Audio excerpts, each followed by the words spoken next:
గత 10-15 రోజుల నుండి తెలంగాణ వ్యాప్తంగా ముఖ్యంగా హైదరాబాద్లో హైడ్రా పేరు మీద చాలా చర్చ జరుగుతూ ఉన్నది. హైడ్రాతోని హైడ్రామా క్రియేట్ చేయడం, హై లెవెల్ కమిషన్ల గురించి ఆలోచించడము తప్ప అందులో ఏమాత్రం హై లెవెల్ థింకింగ్ లేదు, హై లెవెల్ ఎజెండా కూడా లేదు. స్వయంగా హైడ్రా కమిషనర్ రంగనాథ్ గారే చెప్పారు జూలైలో హైడ్రాను ప్రారంభించినామని చెప్పి. ఇప్పుడు మనం ఆగస్టులో ఉన్నాం.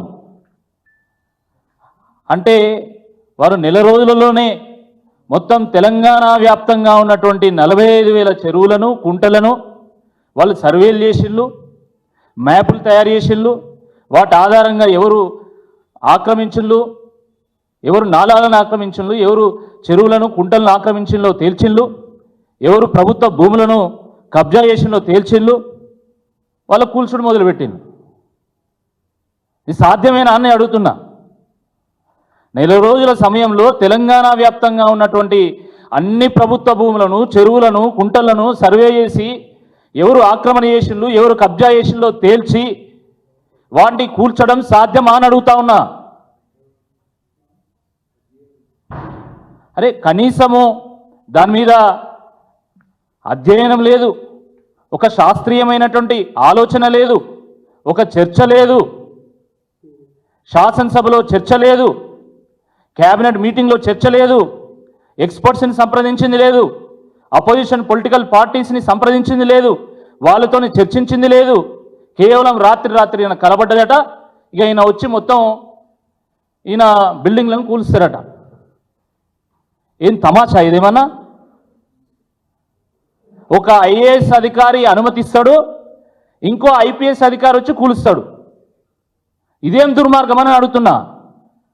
అంటే ఈ రాష్ట్రంలో ఒక రంగనాథ్ ఐపీఎస్ మాత్రమే తెలివైనోడు, ఇక మిగతా ఐఏఎస్లు ఐపీఎస్లు అంతా తెలివి తక్కువలని మీరు ఏమైనా ప్రూవ్ చేయదలుచుకున్నారా?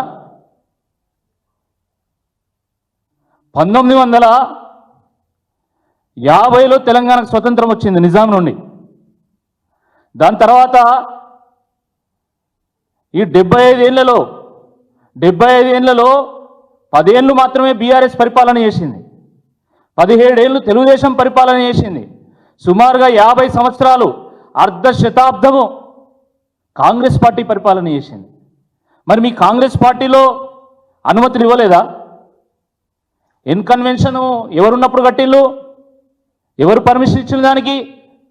కాంగ్రెస్ పార్టీయే పర్మిషన్ ఇస్తుంది, కాంగ్రెస్ పార్టీయే కూలుస్తుందా? అంటే ప్రజలు పిచ్చోళ్ళు అనుకుంటున్నారా? మీ ఇష్టం వచ్చినట్టు పర్మిషన్లు ఇస్తారు, మీ ఇష్టం వచ్చినట్టు కూలుస్తారు. మధ్యలో నలగాల్సింది సామాన్య ప్రజలాన్ని అడుగుతా ఉన్నా. కన్వెన్షన్ కూలగొట్టినప్పుడు చాలామంది చప్పట్లు కొట్టిళ్ళు, సంతోషపడ్డారు, కన్వెన్షన్నే కదా కూల్చేది అని. కానీ ఈరోజు జరుగుతున్నది ఏంది?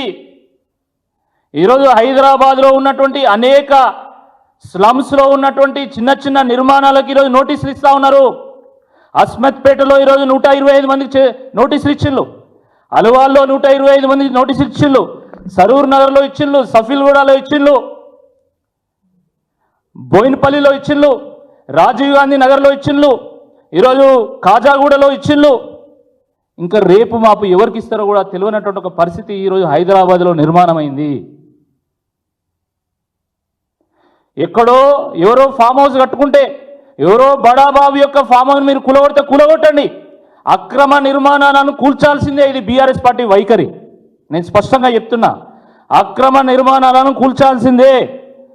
కబ్జా కోర్లను తప్పకుండా శిక్షించాల్సిందే. కబ్జా కోర్ల నుండి చెరువు భూములను, ప్రభుత్వ భూములను తప్పకుండా పరిరక్షించాల్సిందే.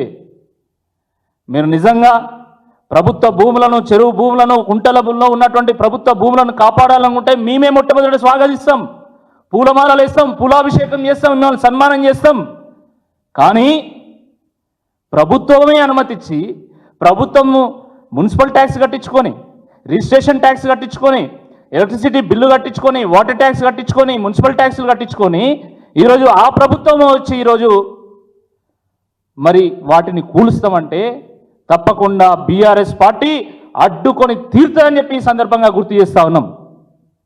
సిగ్గుండాలే. ఒక రాజు ప్రభుత్వ ఆస్తులకు ప్రజల ఆస్తులకు ధర్మకర్తగా ఉండాలి.